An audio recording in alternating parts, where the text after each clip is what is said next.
ምዕራፍ 7 የውጭ ሀገር ጉዞዎችና ገጠመኞች በከፊል የእስራኤል ሀገር ጉብኝት።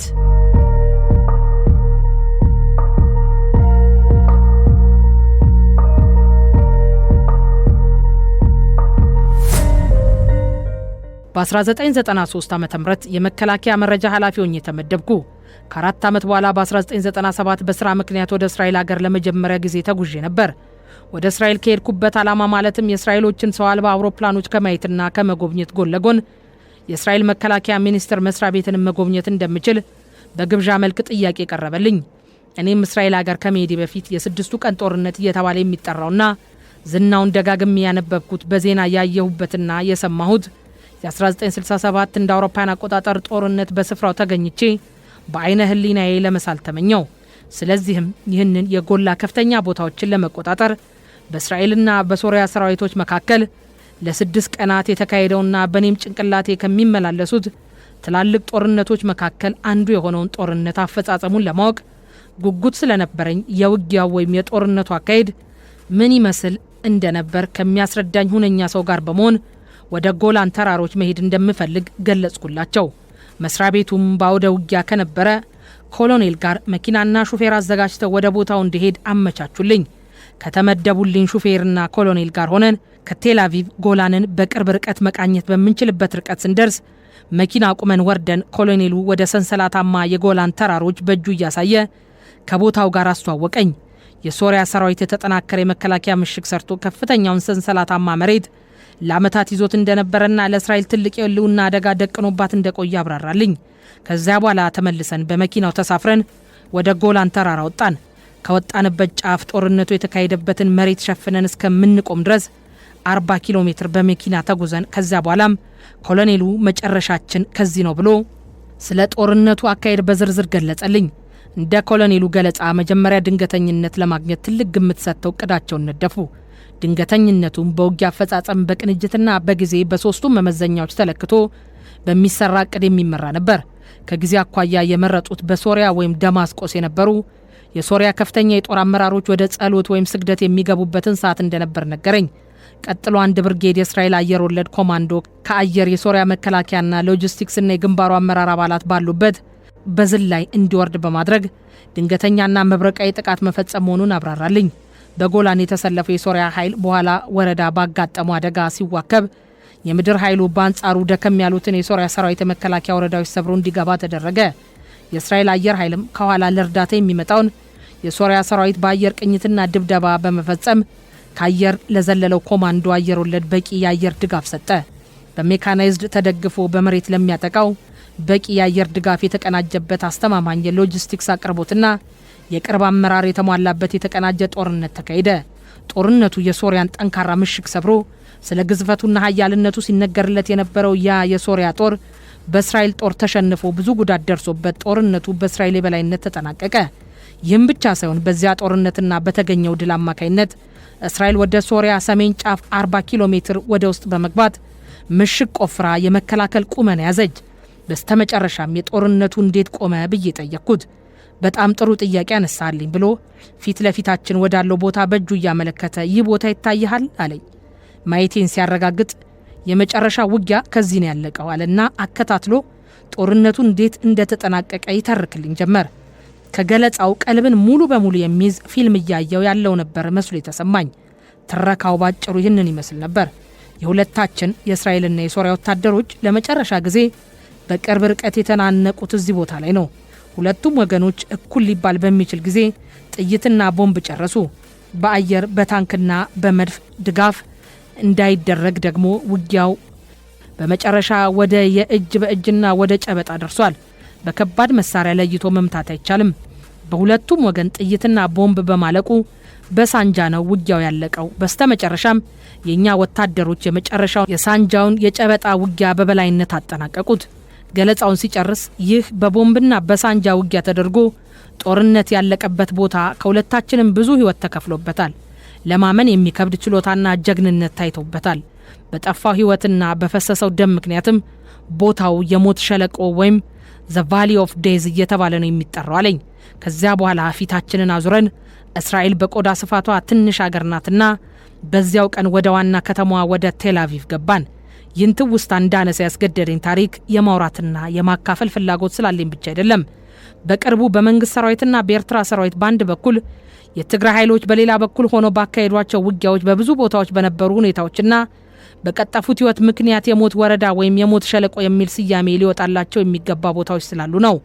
ለምሳሌ አንደኛው በትግራይ በኩል አሉላ ዘመቻ በሚሉት በሺዎች የሚቆጠሩ የመከላከያ ወታደሮች ያለቁበትና ብዙ ደም የፈሰሰበት የተንቤን አካባቢ እንዲሁም ሁለተኛ ከፕሪቶሪያው ስምምነት በፊት በስተመጨረሻ በሆነው በምዕራብና ሰሜን ምዕራብ ትግራይ በተለይ በጽለሞይና በአዲያቦ በነበሩ የአካባቢው የትግራይ ወጣት ተዋጊዎች ያለ ተተኳሽና አመራር ከታንኮችና ሌሎች በተጻራሪ ወገን ከነበሩ አቅሞች ጋር በባዶ እጅ ሊባል በሚችል ደረጃ እንዲፋለሙ ተደርጓል። በዚህ ሰበብ በጠፋ ህይወትና በፈሰሰው ደም ምክንያት አካባቢዎቹ የሞት ወረዳ እየተባሉ ሊጠሩ እንደሚገባቸውና እንዳይደገሙም ታሪካቸው ለትውልድ መተላለፍ እንዳለበት ስለማምን ነው። ለመሆኑ እነዚህ ቦታዎች የጠጣነው የሰው ደም በቃን ይላሉ ወይስ ሌሎች የሰው ደም የተጠሙ ሌሎች የሞት ወረዳዎች ይጸነሳሉ?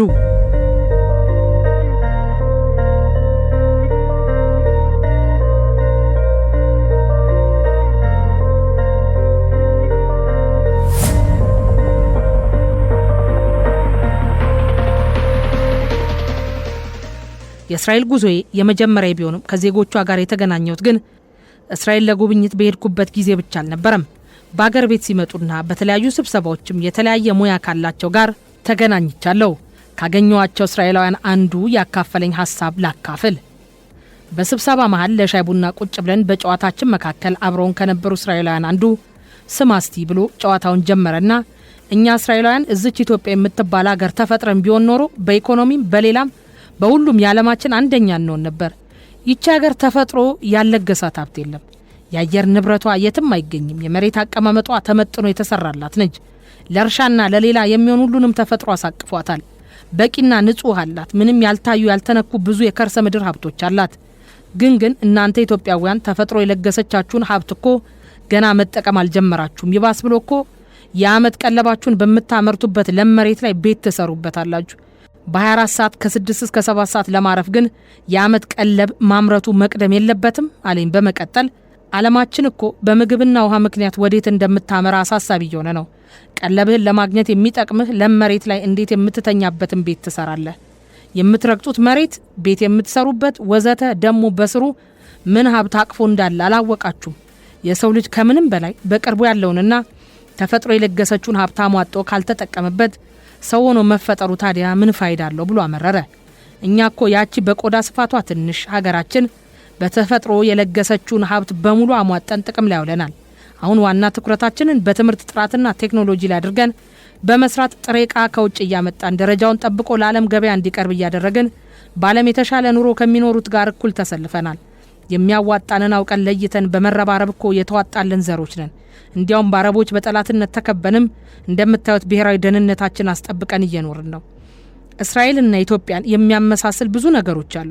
ለምሳሌ በዕብራይስጥ ቋንቋ ከግዕዝ የተወሰዱ የሚመስሉ ብዙ ነገሮች አሉ። ለምሳሌ እናንተ በአማርኛ አንዲትን ሴት ስሟን ስትጠይቁ ማን ነው ስምሽ ስትሉ በትግርኛም መንሽምኺ ትላላችሁ። በእኛ በሂብሩ ደግሞ ለሴት መሽለምሂ ለወንድ ደግሞ መሽለምሃ እንላለን ብሎ ቀጠል አድርጎም ግን ምን ይደረግ ለእናንተ በጣም ትልቅና በተፈጥሮ ሀብታም የሆነ ነገር ተሰጥቷችሁ ለእኛ ግን ጠባብና ድሃ መሬት ተሰጥተን ተፈጥሮ እስራኤል ላይ አዳላችባት ካለ በኋላ ጭውውታችን በሳቅ ቋጭተን ወደ ቀሪው ስራችን አመራን። በጉብኝቱ ጊዜና በተለያዩ ማህደራትና የታሪክ መዛግብት ማረጋገጥ የቻልኩት እስራኤሎች ዙሪያውን በአረቦች ተከበው ብቻ ሳይሆን በማያቋርጥ ጦርነትና ጠብ ውስጥ ሆነው ከራሳቸው የውስጥ ጥረትና በተለይ የአሜሪካና የሌሎች ሀብታም የምዕራብ ዓለም ሀገሮች ድጋፍ እንዳይለያቸው በማድረግ ከመሬታቸው ቆዳ ስፋትና ከህዝባቸው ብዛት በላይ የሆነውን የዓለም ገበያ ለመቆጣጠር ትልቅ ድርሻ የያዙበት ደረጃ እንደደረሱ ነው። ከደህንነታቸው ጋር በተያዘም በተለይ በህዝብ ብዛት፣ በሰራዊት ግዝፈት በጥፍ ድርብ ትበልጣቸው በነበረችው ከጎረቤታቸው ሶሪያ ጋር ዛሬ አጠፋችን ነገ አጠፋችን እያሉ ተፋጠው ከኖሩ በኋላ ነበር በ1967 ዓ.ም በአውሮፓውያኑ ለ6 ቀናት ተዋግተው ከስጋት የተገላገሉት።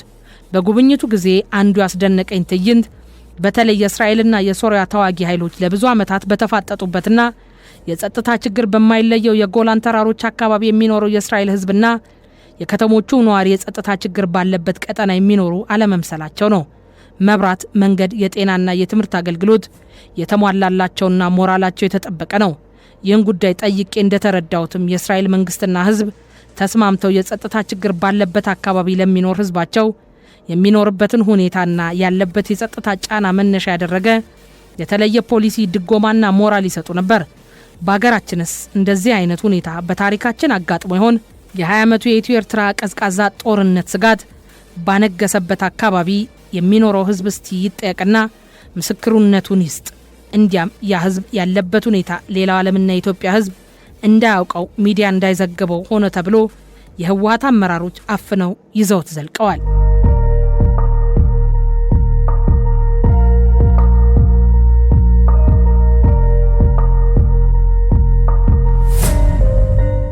የዱባይ ገጠመኝ።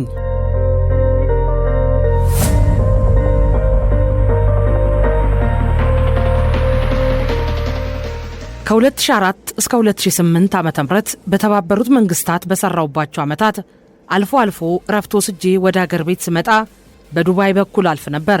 ታዲያ እግረ መንገዴን ሁለት ጉዳዮች ገጥመውኛል።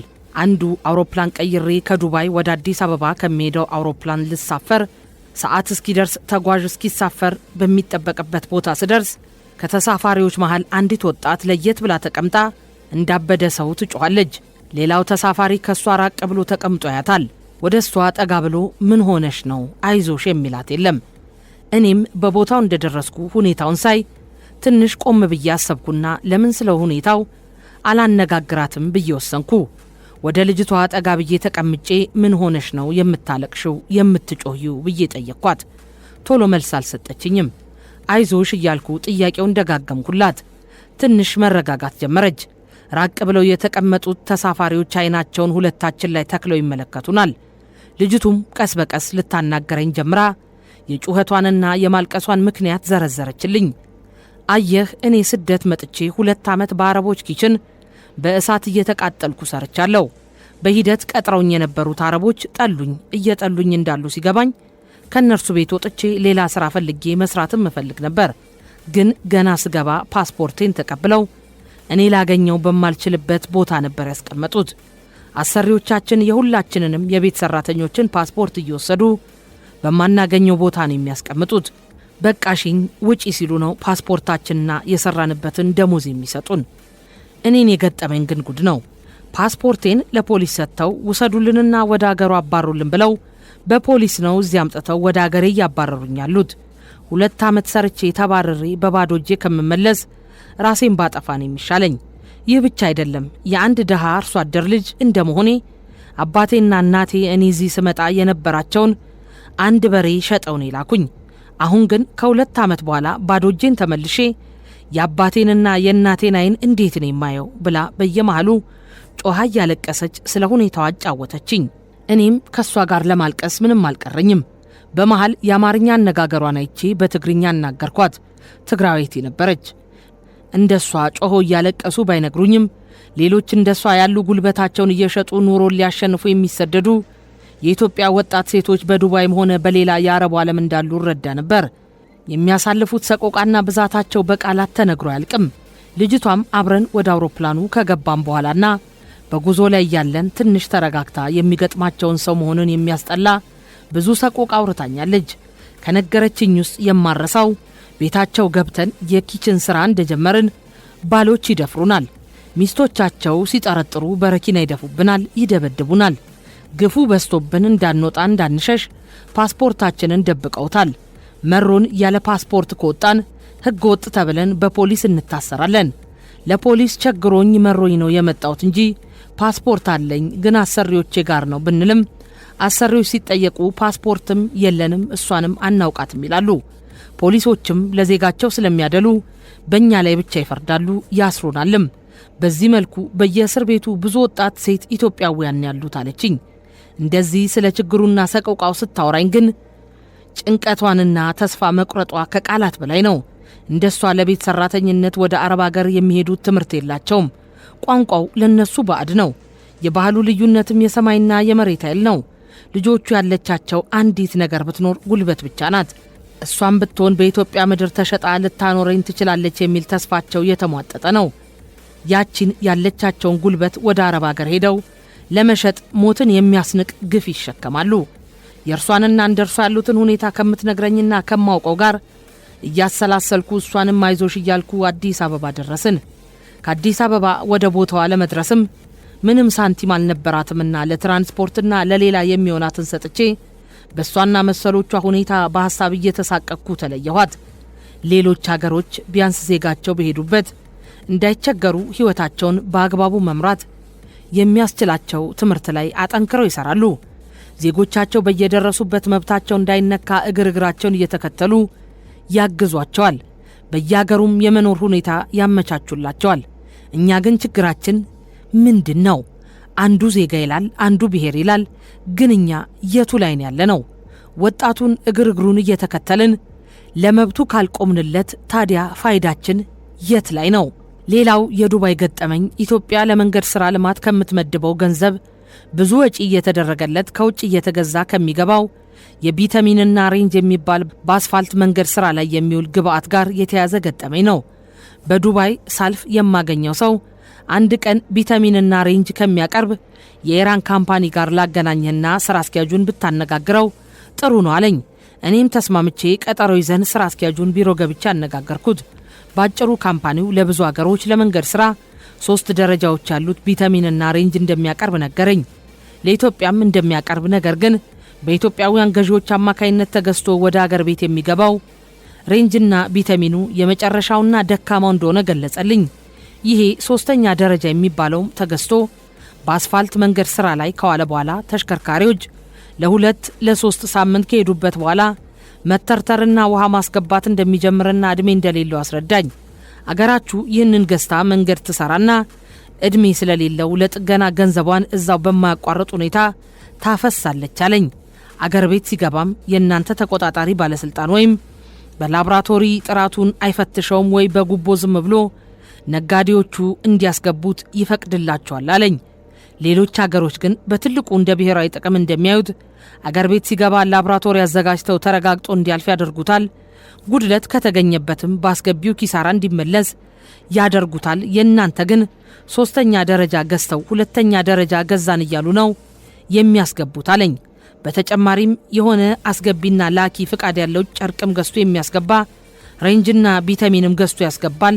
እናም አስቡበት አለኝ። አገር ቤት እንደመጣውም በወቅቱ የመንገድ ትራንስፖርት ሚኒስትር ለነበሩት ጉዳዩን አካፈልኳቸው። እርምጃ እንዲወስዱም እንዲያጣሩትም መከርኳቸው። እርምጃ መውሰዳቸውን ግን አላውቅም።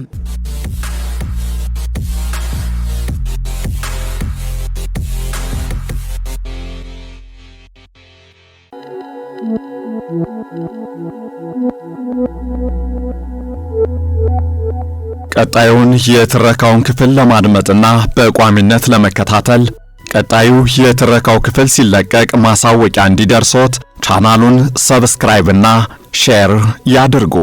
የደወል ምልክቱን ይጫኑ።